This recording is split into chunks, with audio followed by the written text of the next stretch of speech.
what's up everybody? It's Nick aka Phaserbrain. I'm here to talk about how you get a free 6-star Lori by logging in this month. But you have to do more than log in to get the 6-star. So this is what I want to talk about. So here you can see on the screen, they've announced that if you've been logging in the game, you've been getting a couple of Lori tokens so far to allow you to get 5-star ascendable Lori to max level. But if you get her by the end of May and you get her to max level, you can trade her in for 6-star legendary Lori available in the museum. So let's switch to the game now, and so we can see that. And here you can see that we're gonna pull up Lori and we're gonna take a look at her stats. And so here she is in the login stash, and this is the 5-star. Okay, so and she's not a bad 5-star. She has neutralize. She has impair up to 3 enemies for 2 turns. That's really good. And now, if you want the 6-star, however, you're gonna get a significant upgrade here. You're only gonna impair for 1 turn and for 2 enemies, but you're also gonna get huge attack and defense bonuses for 2 turns.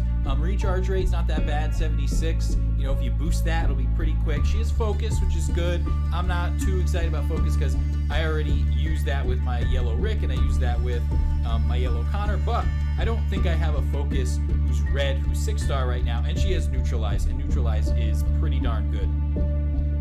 Like taunt, it can just kind of shut down people's adrenaline rushes. But here is the key, okay? Remember what it said on the announcements page. It says you have to get her 5-star, and then you have to get her to max level by the end of May to get the 6-star.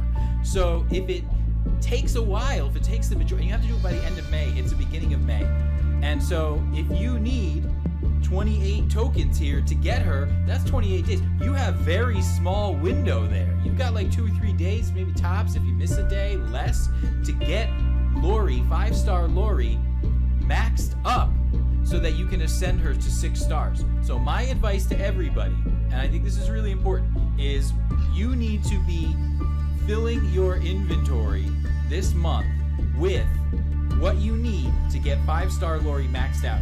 So Lori is a citizen, okay? So you have to farm citizens like crazy. You want to stock up on 2-star citizens through your training. If you want to do some 3 stars, that's okay too. But for most of you, you're probably going to go into your training camps. You're going to fill up with 2-star citizen characters, because that way, as soon as you get Lori, you can just boost her up as quickly as you can. If you have 2-star trainers, if you have 3-star trainers, those are great to keep as well. Look, if there were a time where you were going to take your trainers and you were going to hoard them to level up someone in record time, you're going to want to do it here, because the worst thing that's going to happen, you're going to feel really shitty if you get 5-star ascendable Lori towards the end of this month and then you don't get her maxed out by the end of the month, and then you can't get her to 6-star. You cannot give up a 6-star if you are free to play. I'm free to play. I totally get this. So I know how high stakes this is. I do not have a ton of 6-stars. Right now I have, I think, 5 or 6, I think. I've got my 5 yellows here that you can see. They're my main squad. Sometimes I'll swap out Connor for a Tyrese lead for defense, and then I have yellow Tyrese, that is, and then I have my blue Tyrese, Road to Survival, and he is my other 6-star. But that's it. You know, I'm free to play. Everything I get because I bust my ass. I log in. I do all the events. I do all the roadmaps. You know, and I have not put 1 red cent into this game. So, you know, when I see a 6-star, I got to get it. And in fact, Maggie and Rick, those were the same kinds of things. Those were logging in, getting those free tokens, and hoarding them up to use on characters. And that's how I got 2 out of my 6 6-star characters. So, you know, that and the rest just was just constant getting tokens, getting lucky. I think one of them I might have gotten by ascending other characters, but it's taken a long time just to get these folks. I know people who have like a double-digit number of 6-stars, and they're sitting here going, "Oh, gee, whom should I take to tier 4? I have like 5 or 6 I can take to tier 4." I'm like, yeah, I can't afford to take that many to tier 4. So look, 6-star, and the other thing is I have no red 6-stars. I have no green 6-stars. No alerts, no toughs. I just have, you know, I do have 1 tough rather. I don't have any of these, you know, reds. I don't have any of the greens, and you know, I'm looking forward to, actually, I will have one alert soon. So Wanderer is going to be ascendable to 6-star. So I'm really excited about that because Wanderer is, you know, he's a red. So I'll have Wanderer, and then if I play my cards right, if I follow my own advice, which I definitely will do, I will have Lori as well. So I'll have 2 reds. Also, Andrea is going to be ascendable as well. She's the other character I have that's going to be ascendable. I'm really excited about that. So I'm going to have 2 blues, 2 reds, and 5 yellows, all at 6-star. I'm not going to be able to get them all to tier 4. I do not have the gear for that, but just getting them up to the end of tier 3, level 80, is certainly feasible. And, you know, green, you know, the tough characters, they're still a glaring omission. You know, a lot of people with the Carls and the Shivas and stuff, it's like, it's like, it kills me not to have any of those. But, you know, I'm starting to round out my roster and get some of each trait, rather. And that's really exciting. So follow my advice. Log in every single day to get your Lori tokens. And as soon as you get her to 5-star, you need to have a shit ton of citizens in your inventory to start leveling up the crap out of her. The other thing you should be doing is stockpiling food. So, you know, right now my food is it's doing all right. So of course you stockpile your food in deluxe replenishes. They cost just food. So anytime you have extra food, you should just be creating deluxe replenishes. And that is a great way to stockpile your food. No one should ever be rating you for food because you should have like less than 100,000 you know, food at any time. If you have more than 100,000, then you need to put it in a deluxe replenish. Now, I had almost 1,000 deluxe replenishes lately, but Scopely's been killing me with all these level up events. It's like one after the other after the other, and these necklaces are so valuable to get the gear that I need that I have been taking my deluxe replenishes, selling them for food, and using those. I'm using it some more today for the level up.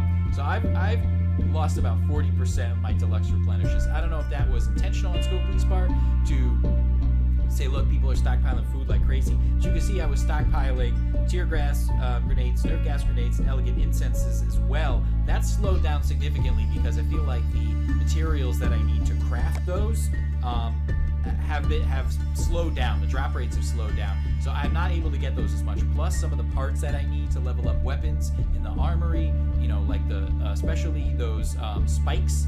Those spikes need some of the same things that these things need, so it's a lot harder for me to stockpile materials. You can see my materials are maxed out. I only have one material post right now. The other 3 are all scavenger camps. I'm considering just going to all 4 you know, scavenger camps, because I get materials from raiding and from stages and things like that. Honestly, that's probably enough.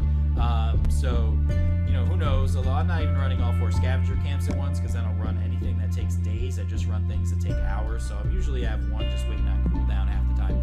So, but food, on the other hand, just only costs, you know, just costs food. That's it. Just under 102,000. So all your food, you want to build up the food, because here's what you're going to be able to do. You know, even if your inventory fills, what's your backup plan going to be? If your inventory fills with trainers, you use all those trainers as soon as you get 5-star Lori, but now you don't have time to make more citizen trainers to get Lori up to her max so that you can ascend her before the end of the month. Well, if that happens, then what you need to do is you need to do the cheap. This would work out better if I wasn't leveling these up. So let's do this now. I'm actually gonna skip this because I need one of these free to show you. So this right here, boot camp training, all you need is food and citizens.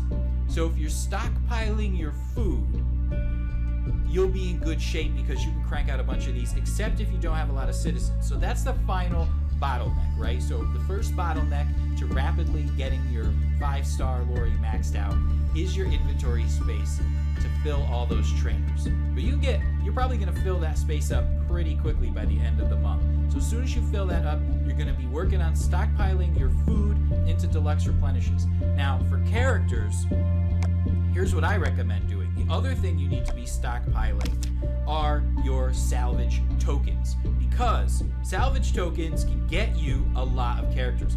I farmed 23.17 here, the last stage. You know, you get 20, 30, 40. I've got 70 plus survivors with 1 bronze token in the past. So that can keep your survivors going. Another way to hoard survivors and food is through your level 20 training. As you can see, I have a ton. I have 50 legendary trainees here. Not because they're useful. Every now and then I get a 4-star. I often get 3 stars here. I'm not expecting 5 stars. What this is an additional, it's like an auxiliary food and survivor stash. You can see I have 99 days queued up here. But look what happens when I just take one of those 50 out. Boom. Now I have over 300,000 food, over 200 tunes. Take another one out. Boom. Over 300 characters, almost over 500,000 food. That's awesome. What can I do with all those tunes and food? I could go right into my training ground here. I can go all the way to my boot camp, and I could just train the shit out of these. They come out so freaking fast. Look, train 1, skip it, free, done. If you want, you could even do that. You can get it instantly if you want. So they're nice and easy there. You know, piece of cake, and you could just crank those out. I clicked the wrong thing. I clicked basic training instead of special instead of boot camp training. Whoops. Whatever. But those boot camp trainings there, you can actually just they're free if you're at a high enough prestige level. You just click on them and you get it immediately. And even if you don't want to go through that clicking, you could just wait. You'll get a ton of them pretty quickly. They crank out so fast. And the good thing about those is a lot of those end up being citizens. And what do you need for Lori? Citizens. And actually, you don't really care about the adrenaline rush for her, because you can only get the adrenaline rush with an alert, with a citizen trainer or an alert trainer. But it doesn't matter. You're going to get that extra XP when you level her up for using citizens. But it doesn't matter. You want to take all of that. You want to throw it at your 5-star Lori, get her at 6-star. But you're really going to have to build up to do that. You're going to have a tight window. You don't want to get to that point and not be ready. So again, fill up your inventory with 2-star citizens.